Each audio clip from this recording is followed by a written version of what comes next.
आप इनसे कहें कि वे स्वयं हमें अपना परिचय दें। नारद, ये दोनों अधिक से अधिक तुम्हें अपने विगत जीवन के विषय में ही बता सकते हैं, किंतु हम जानते हैं कि ये दोनों अनेक अनेक जन्मों से हमारी भक्ति में लीन रहे हैं। और सत्य तो ये है कि इनके जन्मांतरों की कथा सुनने के पश्चात ही तुम्हें इनका पूर्ण परिचय प्राप्त होगा।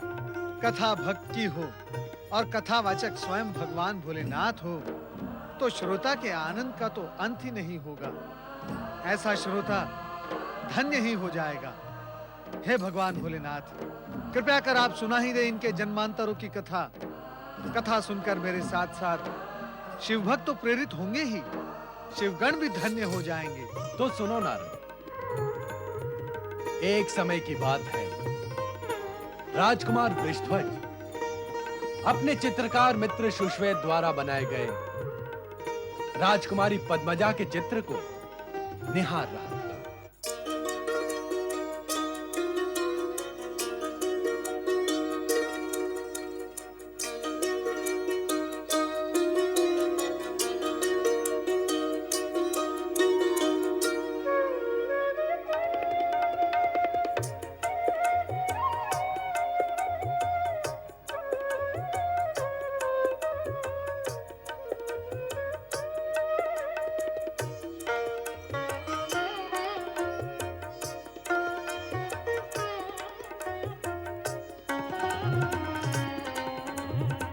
उत्तम, अति उत्तम।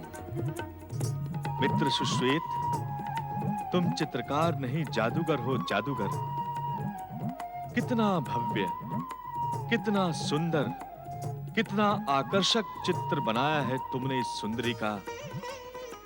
लगता है सौंदर्य की देवी साकार होकर धरती पर उतर आई हो और अब बोलेगी, अब कुछ बोलेगी।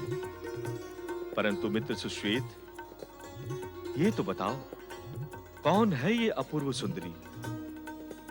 मुझे तो ये स्वर्ग की कोई अप्सरा ही लगती है। नहीं राजकुमार, वो कोई अप्सरा नहीं, पृथ्वीलोक की ही प्राणी है।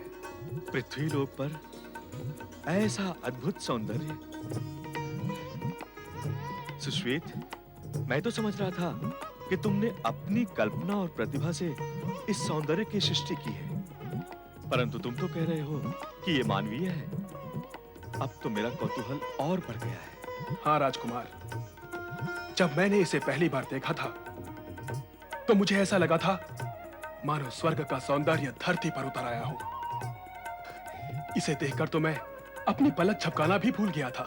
और मैं मात्र इसके चित्र को देखकर सांस लेना ही भूल गया।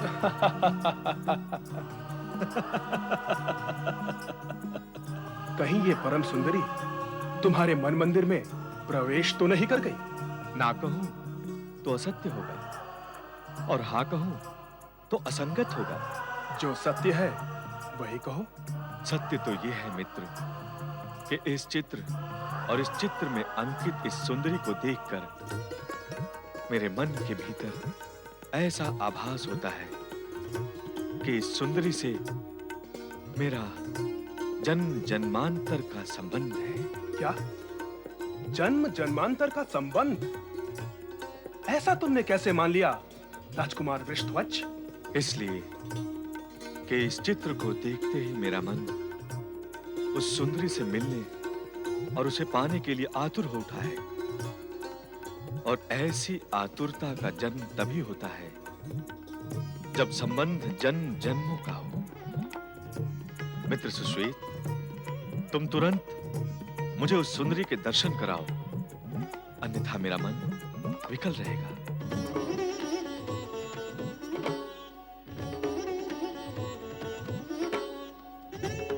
अरे, तुम मौन और उदास क्यों हो गए सुश्वेत? क्या मैंने कुछ अनुचित कह दिया? नहीं राजकुमार, तुमने तो अपने मन की सत्यता और निश्चल भाव को ही प्रकट किया है। किंतु क्या बात है मित्र, तुम संकोच क्यों कर रहे हो? कौन है ये सुंदरी? क्या नाम है इसका? राजकुमार, उसके विषय में अधिक जिज्ञासा प्रकट ना करके तुम उसके चित्र की सुंदरता का आनंद लो, बस। नहीं, मैंने अभी अभी तुमसे कहा कि मेरा इससे पूर्व जन्मों का संबंध है, इसलिए मैं इसका चित्र देखकर आतुर हो गया हूं। और तुम मुझे केवल चित्र देखने तक सीमित रखना चाहते हो? क्यों? क्यों चाहते हो तुम ऐसा? अरे कैसे मित्र हो तुम, जो अपने मित्र के मन की आतुरता को समझ ही नहीं रहे हो, और जब समझ ही नहीं रहे हो तो उसे दूर कैसे करोगे? मेरी मित्रता पर प्रश्न चिन्ह मत लगाओ राजकुमार वृषध्वज।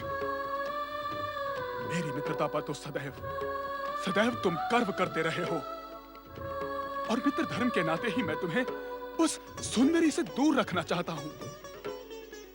मित्र सुश्वेत, तुम तो मेरा आश्चर्य, कौतूहल और उत्सुकता बढ़ाते ही जा रहे हो। अब तो तुम्हें मित्र धर्म के नाते बताना ही होगा कि कौन है ये। हठ ना करो राजकुमार। तुम ही तो ले आए हो मुझे उस स्थिति तक जहां हठ के अतिरिक्त और कुछ किया ही नहीं जा सकता, और हठ तो अपनों से किया जाता है। मुझे पूर्ण विश्वास है कि तुम मेरे अपने हो। अब बताओ, कौन है ये सुंदरी? तुमसे तर्क करना तो व्यर्थ ही होगा। बुद्धिमत्ता भी इसी में है। अब बताओ, कौन है ये सुंदरी?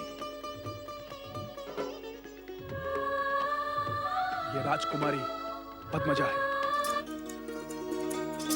राजकुमारी पद्मजा? हाँ, पद्मदेश के महाराज पद्मनाभ की पुत्री राजकुमारी पद्मजा। पद्म अर्थात कमल। कमल भी सुंदर होता है, पद्मजा भी सुंदर है। यथा नाम तथा रूप। अब बताओ मित्र, इसके दर्शन कब कराओगे?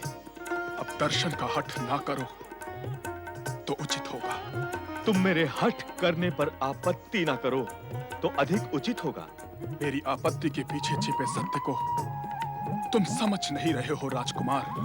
बहुत हो गया मित्र सुश्वेत, बहुत हो गया। ये नीचे और पीछे कौन से सत्य छिपे हुए हैं, प्रकट कर दो तो शांति हो जाएगी। अब तुम नहीं मानते तो सुनो। राजकुमारी पद्मजा के जन्म के समय एक ऋषि ने भविष्यवाणी की थी कि पिता के अतिरिक्त जो भी पुरुष उसे देखेगा उसकी 1 वर्ष के पश्चात मृत्यु हो जाएगी।